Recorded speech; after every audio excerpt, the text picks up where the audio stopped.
성령을 막 노력해가지고 성령을 받아내라고 하셨나요? 받아내면 그때 권능을 받았는지 안 받았는지 한번 막 묵속에서 테스트해보라고 하셨나요? 1장 8절 자체가 사도행전 책 전체의 주제, 성구라고 말씀드렸습니다. 대부분 그렇게 생각하고 계세요. 자, 그래서 이 구절을 어떻게 이해하느냐에 따라 사도행전의 전체 맥락과 이해와 색깔이 바뀐다고 지금 설명드리고 있는 거예요. 자, 그런데 문제는 뭐냐면 대부분의 주석가들, 신학자들, 목회자들이 이 8절을 어떻게 이해하고 있는지 아주 그대로 그냥 적어왔어요. 그래서 제가 한번 읽어드릴 테니까 여러분 한번 잘 들어보시되, 자, 아마 이걸 들으시면요 동의가 될 거예요. 네, 그래서 이 말에 훅 넘어가지 마시고요, 정신 바짝 차리시고 이 말을 읽을 때 아멘이라고 하시면 안 됩니다. 이걸 딱 다물고 들으셔야 돼요. 자, 제가 한번 읽어봅니다. 8절은 사도행전 전체의 주제로 나타난 증인의 사명에 관한 명령의 말씀이 정확하게 표현되어 있다. 이 말씀은 예수님의 위임 명령으로서 주께서 승천하시기 전에 마지막으로 부탁하신 말씀이다. 유언이죠, 유언.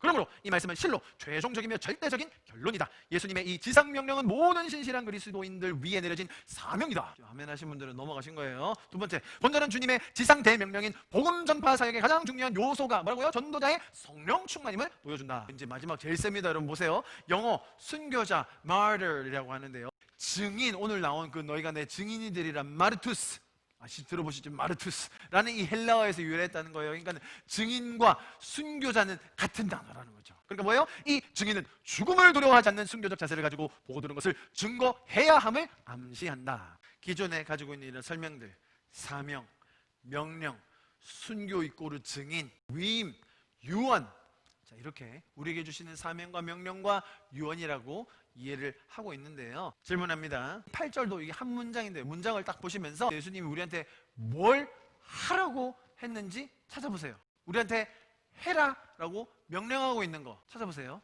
정답은 우리한테 하라고 한 게 이 문장 속에 있습니까? 지금 8절에서 뭘 하라고 하십니까? 사실 저희가 이 국어만 잘해도 이 문장이 명령이 아닌 것을 충분히 할 수 있어요. 영어 먼저 볼까요? You will receive예요. 너 받을 거야. 뭐를? 권능을. When the Holy Spirit comes on you. 성령이 오시면 너 권능 받을 거야.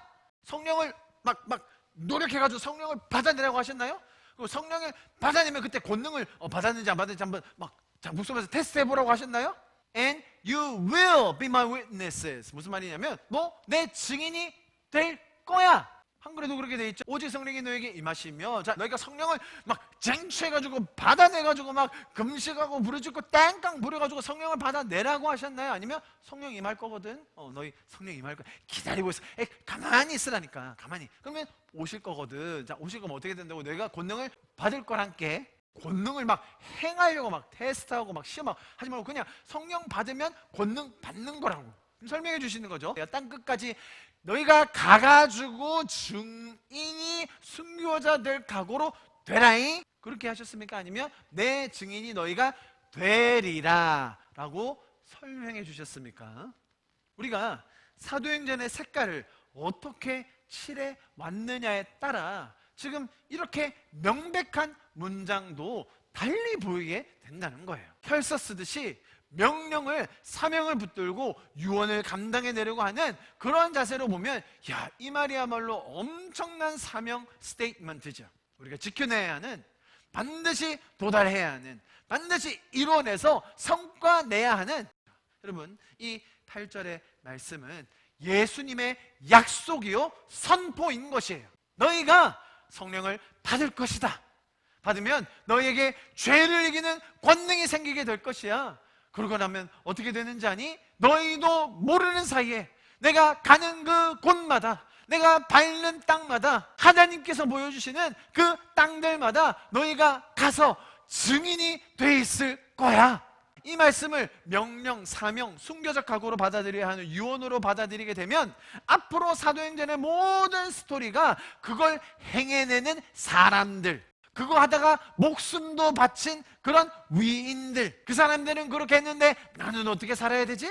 이런 식으로 어떤 사람과 나와 행위와 업적의 포인트를 맞춰서 보게 된다는 거예요. 그게 아니라 반대로 이 문장이 예수님의 약속, 예수님의 선포로 본다면 앞으로 사도행전의 스토리와 색깔은 하나님께서 하시는 일들, 성령의 역사로 변화된 증인들, 변화된 사람들을 통하여 세워지는 교회, 이렇게 완전히 바뀔 수 있게 되는 것입니다.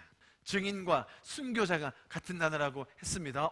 그러면 증인 되는 건 막 무섭고 두렵고 떨리고 순교자 각오로 해야 되는 겁니까? 증인은요, 보고 듣고 경험한 것만 이야기하면 됩니다. 네, 맞습니다. 그럼 보고 듣고 경험한 것을 이야기할 때 위험한 것도 있어요. 함부로 내가 보고 경험하고 체험한 것들을 나눴을 때 그곳에서 받아들여지지 않고 심지어 목숨을 잃게 되는 나라들, 지역들, 민족이 있어요. 그러나 그때에도 성령께서는 비록 핍박이 온다 할지라도, 어려움이 따른다 할지라도 우리가 증언할 수 있도록, 증인으로 살 수 있도록 우리를 도와주신다. 그것이 억지로 해내서 결국 그 공로와 상급이 나에게 오는 것이 아니라, 와, 성령님이 얼마나 놀랍게 일하시길래 저 스데반은 돌을 맞아 죽는 그 순간에도 그 위에 계신 하나님을 보며, 눈으로 보며 할 수 있었는가. 스데반이 대단해서가 아니라 우리를 증인되게 만들어주시는 그 하나님의 역사가 얼마나 놀라운 것인지를 우리가 사도행전을 통해서 보게 될 줄 믿습니다. 비록 폭풍우가 몰아친다고 할지라도 우리가 잠잠히 그분의 음성을 기울이며 그분의 일하심을 기대하며, 주님, 제가 증인으로 살기 원합니다. 주님, 저도 증인으로 살게 도와주십시오. 그런 기도로 주님 앞에 나아갈 때에 주님께서 우리에게 힘주시고 권능을 주셔서 우리의 삶 속에 있는 죄들을 물리치고 승리할 수 있게 도와주실 그 하나님을 믿는 저 여러분이 되기를 간절히 축복합니다.